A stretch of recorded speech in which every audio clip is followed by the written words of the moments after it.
Influencias musicales tengo muchísimas, como yo creo que cualquier músico cuando está entamando con un instrumento.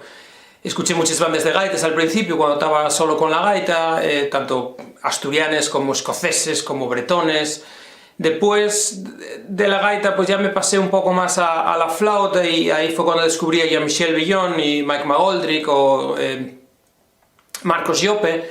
Acuerdo escuchar muchos discos de Cornog, muchos discos de Mike McGoldrick y discos de Jan de Cubel sin parar, luego tocar en riba con la gaita, con la flauta sin parar, y yo creo que el disco que más tengo tocado, yo creo que Jan de Cubel 4, que fue cuando, no sé con qué años me pilló, 16, 17, 15 por ahí, y era cuando ya podía tocar un poco la flauta, y acuerdo de sacar el repertorio entero de ese disco, tanto con la gaita como con la flauta.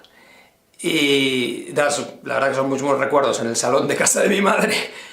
Y nada, luego con la gaita irlandesa, pues, yo que sé, hay muchos gaiteros. Escuché mucho Moving Hearts con Dave Spillane, los discos en solitario de Spillane también, y luego a partir de ahí, pues, Podrick McCommern o Tiernan O'Tunkin, o bueno, a nivel ya de gaiteros en solitario, que dominando la gaita con los reguladores y demás.